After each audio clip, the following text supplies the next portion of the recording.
பின்னாடி உட்கார்ந்துட்டு இருந்த 2 பேர் காருடைய கதவை திறந்து விடுறாங்க. உடனடியா கார்ல ஏறின தேவி டிரைவர் சீட்ல இருந்த ஆளுகிட்ட ஒரு சீடியை கொடுக்குறாங்க. அந்த சீடியை வாங்கி கார்ல இருந்த வீடியோ பிளேயர்ல போட்ட டிரைவர் அந்த காரை ஸ்லோவா மூவ் பண்ணிக்கிட்டே சிட்டியுடைய அவுட்டரை நோக்கி போக ஆரம்பிக்கிறான். வீடியோ பிளேயர்ல வால்யூம் ஃபுல்லா வச்சிருந்துமே அந்த சீடியில இருந்து பெருசா எந்த ஒரு சத்தமுமே வரல. ஊம படம் மாதிரி ஓடிட்டு இருந்தாலுமே அந்த கார்ல இருந்த டிரைவர் உட்பட 3 பேருமே அந்த வீடியோவை வெச்ச கண்ணு மாறாம பாத்துட்டு வரானுங்க. ஆனா தேவியோ பெருசா அந்த வீடியோவை பாக்குறதுல ஆர்வம் காட்டல. மொத்தமா அந்த வீடியோ 52 நிமிஷம் ஓடக்கூடியதா இருந்தாலும் பொறுமை இல்லாத அந்த 3 பேருமே வீடியோவை ஃபார்வர்ட் பண்ணி பார்க்க ஆரம்பிக்கிறானுங்க. அவங்க அந்த வீடியோவை பார்த்து முடிக்கும் போது கார் அந்த சிட்டியை விட்டு அவுட்டர்ல இருக்கிற ஆள் நடமாட்டம் இல்லாத ஒரு இடத்துல போயிட்டு இருந்துச்சு. இப்ப டிரைவர் சீட்ல இருந்த ஆளு பின்னாடி திரும்பி தேவியை பார்த்து சிரிச்சுக்கிட்டே தேவிக்கு பக்கத்துல இருந்த மத்த 2 ஆளுங்க கிட்ட கஞ்சாடை காட்ட ஆரம்பிக்கிறான். அதை கவனிக்காத தேவியோ, உங்களுக்கு வேண்டியதை நான் கொடுத்துட்டேன், எனக்கு வேண்டியதை நீங்க கொடுத்துட்டா நான் போயிட்டே இருப்பேன் அப்படின்னு சொல்றாங்க. அதை கேட்ட டிரைவரோ, அதுக்கு என்ன கொடுத்துட்டா போச்சு அப்படின்னு சொல்றான். அப்படி அவன் சொல்லிட்டு இருக்கும் பொழுதே பின்னாடி இருந்த 2 பேருமே தேவி மேல கை வைக்க ஆரம்பிக்கிறானுங்க. இத கொஞ்சம் கூட எதிர்பார்க்காத தேவி அவங்க தங்கிட்ட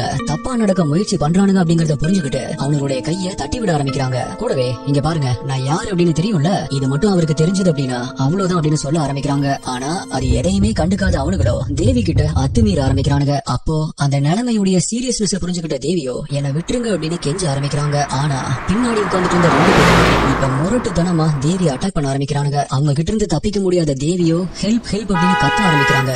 ஆளரவம் இல்லாத அந்த ரோட்ல கரெக்டா அதே நேரத்துல இப்போ இவங்க போயிட்டு இருக்கிற இந்த பொலிரோ காருக்கு பின்னாடி ஒரு ஸ்கார்பியோ கார் வர ஆரம்பிக்குது. அப்படி வந்த அந்த காரும் இவங்களுடைய காரை துரத்த ஆரம்பிக்குது. யாராவது ஹெல்ப்புக்கு வரமாட்டாங்களா அப்படின்னு தவிச்சிட்டு இருந்த தேவிக்கு அந்த காரை பார்த்ததுமே நம்மளதான் காப்பாத்த வராங்க அப்படின்னு கொஞ்சம் நம்பிக்கை வர ஆரம்பிக்குது. தேவி எதிர்பார்த்த மாதிரியே அந்த காரும் இவங்களுடைய காரை விடாம துரத்த ஆரம்பிக்குது. இதை கவனிச்ச பொலிரோ கார்ல பின்னாடி உட்கார்ந்துட்டு இருந்த அந்த 2 ஆட்களும் டிரைவர் சீட்ல இருந்தவங்க கிட்ட ஏதோ சொல்ல அவங்க காருடைய வேகம் இப்ப இன்னுமே அதிகரிக்க ஆரம்பிக்குது. அதே டைம்ல அவனுங்க 2 பேருமே தேவி போட்டிருந்த நகைகளை கலட்ட ஆரம்பிக்கிறானுங்க. அப்படி அவனுக்கு நகைகளை கலட்டிட்டு இருக்கும் பொழுதே பின்னாடி வந்த ஸ்கார்பியோ கார் இவங்களுடைய காரை ஓவர்டேக் பண்ணி முன்னாடி வந்து நிக்குது. உடனே அந்த ஸ்கார்பியோ கார்ல வந்த ஆளுங்க கார்ல இருந்து இறங்கி வந்து தேவியை காப்பாத்தி அவங்களுடைய வண்டியில ஏத்திட்டு போக ஆரம்பிக்கிறாங்க. நல்ல வேலை, கொஞ்சம் நகை மட்டும் தான் போயிருக்கு, உயிருக்கு சேதாரம் இல்லாம தப்பிச்சோமே அப்படிங்கிற எண்ணத்துல தேவியும் அந்த ஸ்கார்பியோ கார்ல எந்த ஒரு சலனமுமே இல்லாம போக ஆரம்பிக்கிறாங்க. அப்போ கார்ல இருந்து திரும்பி பார்த்த தேவி அந்த பொலிரோ கார் அவங்கள ஃபாலோ பண்ணாம திரும்பி போறத பார்த்து கொஞ்சம் காமாக ஆரம்பிக்கிறாங்க. பட் இப்ப தேவி ஏறின இந்த ஸ்கார்பியோ கார் கொஞ்சம் தூரம் போயிட்டு இருக்கும் போதே இப்ப இன்னொரு கார் வந்து அவங்களுடைய காரை வழிமறிக்குது.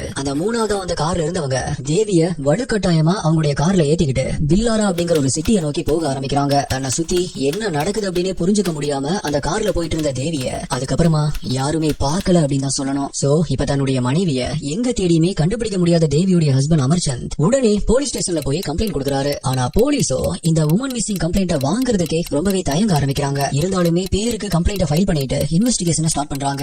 பட் அவங்களுடைய இன்வெஸ்டிகேஷன்ல